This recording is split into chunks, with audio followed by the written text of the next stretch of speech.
Bon, je tiens comme conclusion qu'effectivement, c'est une équipe qui cherche encore ses marques. Voilà, c'est normal parce qu'il y a beaucoup de nouveaux joueurs.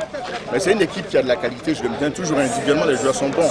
Bon, maintenant, vous savez, quand il y a une spirale de mauvais résultats, voilà, les gens ont besoin d'enchaîner quelques résultats pour avoir confiance. Les équipes manquent un peu actuellement. Et donc, malheureusement, aujourd'hui, en fait, se sont battus. Mais vous avez vu vous-même aussi. Hein, je ne vais pas vous donner la question, vous étiez là, vous avez vu le match. Qu'est-ce que vous en pensez? Ça fait au moins 5 matchs, 6 matchs que nous jouons. Comme ça, quand ce n'est pas la FIF qui nous met un calendrier déplorable, voilà, en jeu, ce sont les arbitres qui interviennent. Aussi bien sur notre terrain sans que d'autres ici. Hein. C'est une honte. Voilà, ça me conforte dans ma conviction que le football ivoirien est réellement malade, que l'état d'esprit est malsain. Voilà, c'est pour ça que j'ai déclaré ma candidature à la FIF et j'irai jusqu'au bout. Voilà, parce que c'est vraiment, je veux dire, c'est nauséabond ce qui se passe actuellement. C'est honteux. On ne peut pas détruire les efforts de toute une jeunesse, de toute une ville, voilà, et d'un opérateur parce qu'on a des petits comptes à régler. Voilà, c'est de la petitesse d'esprit, de la bassesse morale. Voilà, et ça je maintiens ce que j'ai dit, parce que ça fait longtemps que nous vivons cela. Vous avez vu le match de la FAD, vous avez vu le match de Denguélé. Depuis j'étais en Europe, mes collaborateurs ne cessaient d'attirer l'attention sur ce qui se passait aujourd'hui.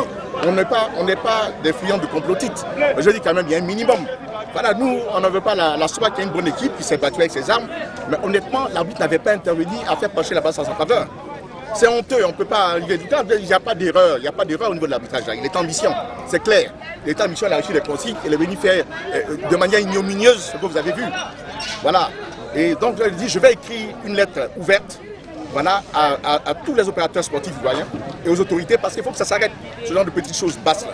Voilà, il faut que ça s'arrête, c'est pas comme ça qu'on va évoluer. Est-ce que vous pourrez quand même changer un peu la situation actuellement du Sowéspor de Santé? Bah oui, non, on est habitué à se battre. On est habitué à se battre, on a connu déjà des situations comme ça. Bon, habituellement, même depuis l'an passé, on a connu ce calendrier arbitraire un peu infernaux parce qu'on ne voulait pas qu'on soit champion. Bon, on a réussi à passer le cap parce qu'on avait une équipe qui avait des automatismes. Cette année, on arrive de 2 finales de la Coupe CAF en une semaine. Aussi, on nous balance 3 matchs dans les gencives en 9 jours. Et vous avez vu là, pour attraper les matchs, on nous balance alors que le calendrier est vide, on nous balance encore 4 matchs en 10 jours. Alors qu'on sait qu'on est en train de se rechercher. Alors je veux dire vraiment, on va changer, on va essayer de tout faire pour que l'équipe redevienne ce qu'elle était. Je dis qu'il y a la qualité, on n'est pas à 3-0. Moi je vous dis, vous savez, en matière de football, il suffit de peu de choses pour que le résultat soit inversé. Hein. Voilà, nous demandons simplement, on ne demande pas qu'on nous favorise, on demande simplement qu'il y ait de la justice, qu'il y ait de l'équité. Voilà, donc nous sommes persuadés que nous allons revenir. Et comme je le dis, bon là, pour le championnat, ça va être difficile maintenant. Voilà, à cause bien sûr du mauvais environnement qui règne. Mais bon, on va tenter quelque chose en Coupe nationale, peut-être pour retrouver notre place sur le continent. Et nous allons faire pour que le Ségou au moins soit dans la première moitié du tableau, alors, malgré l'adversité. On le dit très souvent, hein, une famille a besoin de son père. Est-ce que votre absence n'a pas pesé un peu sur le résultat aujourd'hui du Sowéspor de Saint-Pédro? Bon, peut-être aussi, mais j'ai des collaborateurs qui sont vaillants. Hein. Voilà, je travaille avec moi depuis longtemps, je suis absent depuis 6 ans du territoire. Voilà, je pense simplement qu'il y a eu un mauvais concours de circonstances. On a une génération, une promotion de joueurs qui sont partis parce qu'on ne pouvait pas les retenir du tout. Et des promesses avaient été faites concernant leur cas. Voilà, et puis de plus, comme je vous dis, il y a cet acharnement vraiment de l'environnement que je ne comprends pas.